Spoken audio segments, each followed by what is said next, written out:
మనం రోజూ డబ్బు వాడతాం కదా, కానీ ఎప్పుడైనా ఆలోచించారా అసలీ డబ్బు కథ ఏంటి అని? వస్తువులు మార్చుకునే రోజుల నుంచి మన ఫోన్లలోని డిజిటల్ నంబర్ల వరకు డబ్బు ప్రయాణం నిజంగా చాలా ఆసక్తికరంగా ఉంటుంది. పదండి దాని మూలాల్లోకి వెళ్దాం.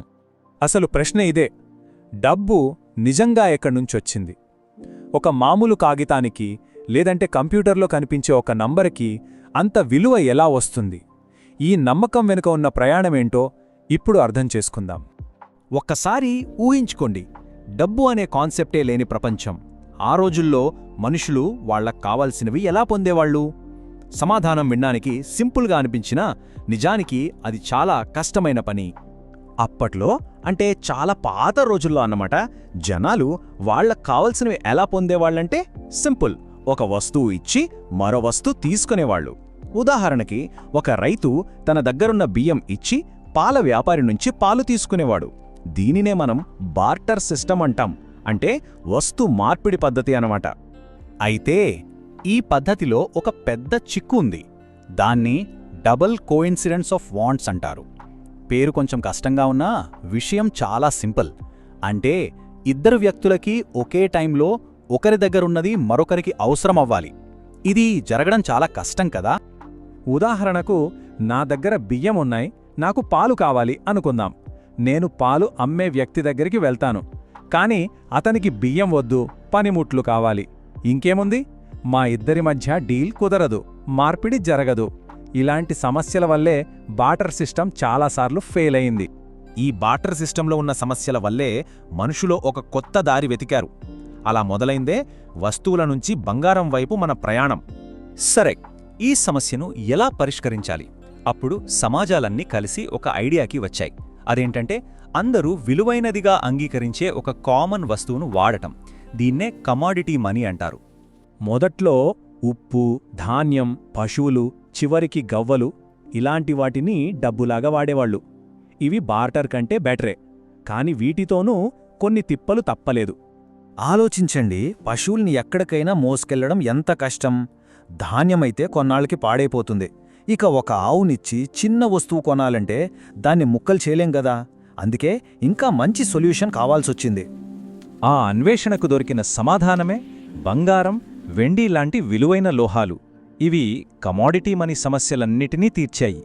ఎందుకంటే ఈ లోహాలు పాడవవు, ఎక్కడికైనా తీసుకెళ్లొచ్చు. కాని అసలు టర్నింగ్ పాయింట్ ఎప్పుడొచ్చిందంటే, అప్పటి రాజులు ఈ లోహాల మీద వాళ్ల ముద్ర వేయడం మొదలుపెట్టారు.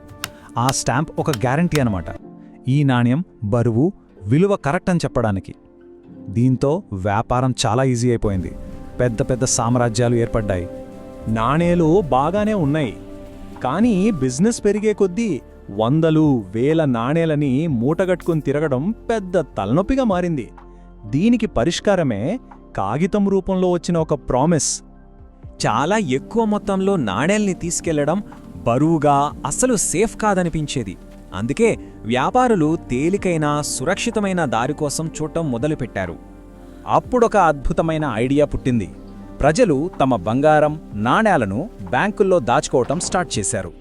దానికి బదులుగా బ్యాంకులు, ఇదిగో నీ బంగారం మా దగ్గర ఉంది అని చెప్పడానికి ఒక రసీదిచ్చేవి. కొన్నాళ్లకేమైందంటే జనాలు ఆ బంగారాన్ని మార్చుకోవటం మానేసి ఈ రసీదులనే ఒకరికొకరు ఇచ్చిపుచ్చుకోవటం మొదలుపెట్టారు. అంతే, అలా పుట్టిందే మన పేపర్ మనీ. ఇక్కడ ఒక చాలా ముఖ్యమైన విషయం మనం గమనించాలి. ఆ కాగితానికి నిజానికి విలువే లేదు. దాని వెనుక బంగారం ఉందనే నమ్మకం, ఆ నమ్మకమే దానికి విలువనిచ్చింది. చరిత్రలో మొదటిసారి డబ్బు అనేది ఒక వస్తువు నుంచి ఒక నమ్మకం మీద నడిచే సిస్టంగా మారింది. సరే, కాగితం వరకు వచ్చాం. ఇప్పుడు మరో పెద్ద అడుగు ముందుకు వేద్దాం, డిజిటల్ యుగంలోకి. ఇక్కడ డబ్బు కాగితం రూపంలో కూడా ఉండదు, పూర్తిగా కంటికి కనిపించకుండా మాయమైపోతుంది. కాలం గడిచే కొద్దీ డబ్బు అనేది మనం జేబులో పెట్టుకునే వస్తువుల నుంచి మన బ్యాంక్ అకౌంట్లో కల్పించే కేవలం అంకెలుగా మారిపోయింది. మనం దాన్ని పట్టుకోలేం, చూడలేం. అదొక డిజిటల్ రూపం. మనం ఇప్పుడు వాడే క్రెడిట్ కార్డులు, ఫోన్లో టక్కున చేసే యూపీఐ పేమెంట్లు, ఆన్లైన్ ట్రాన్స్ఫర్లు, ఇవన్నీ డిజిటల్ డబ్బే. నిజానికి ఇక్కడ డబ్బు చేతులు మారట్లేదు. కేవలం మన బ్యాంక్ అకౌంట్లలో నంబర్లు ఒకచోట తగ్గి మరోచోట పెరుగుతున్నాయి, అంతే. అయినా దాని విలువను మనం పూర్తిగా నమ్ముతాం. మరి కనిపించని నంబర్లకు విలువ ఎలా వస్తోంది? దీని వెనుక బంగారం లేదు, కాగితం లేదు, కేవలం మన ప్రభుత్వం, మన బ్యాంకింగ్ సిస్టమ్ మీద మనందరికీ ఉన్న ఒక సామూహిక నమ్మకం. మనం ఇప్పటిదాకా చూసిన ప్రయాణాన్ని ఒక్కసారి గుర్తు చేసుకుంటే వస్తు మార్పిడి నుంచి కమోడిటీ మనీ, అక్కడ నుంచి నాణేలు, పేపర్ మనీ, ఇప్పుడు డిజిటల్ మనీ. మరి దీని తర్వాత ఏంటి? మన ముందిప్పుడొక కొత్త ప్రశ్న ఉంది: క్రిప్టోకరెన్సీ. క్రిప్టోకరెన్సీ అనేది ఏ ప్రభుత్వం లేదా బ్యాంక్ కంట్రోల్లో ఉండదు. ఇది పూర్తిగా టెక్నాలజీ మీద, అంటే బ్లాక్ చైన్ మీద నడుస్తుంది. అంటే ఇది నమ్మకాన్ని మనుషులు, సంస్థల నుంచి టెక్నాలజీకి షిఫ్ట్ చేస్తోంది. మరి ఇది డబ్బుకి అసలైన భవిష్యత్ అవుతుందా, లేక చరిత్రలో ఒక ప్రయోగంగా మిగిలిపోతుందా? అది కాలమే చెప్పాలి. ఈ మొత్తం కథ విన్నాక మనకు ఒక విషయం స్పష్టంగా అర్థమవుతోంది. డబ్బు అంటే బంగారం ముక్క కాదు, కాగితం ముక్క కాదు, మన ఫోన్లోని యాప్ అంతకన్నా కాదు. అసలు సిసలైన విషయం ఏంటంటే డబ్బంటే నమ్మకం. దాని రూపం ఏదైనా కావచ్చు, ఎప్పటికీ మనందరి సామూహిక నమ్మకమే.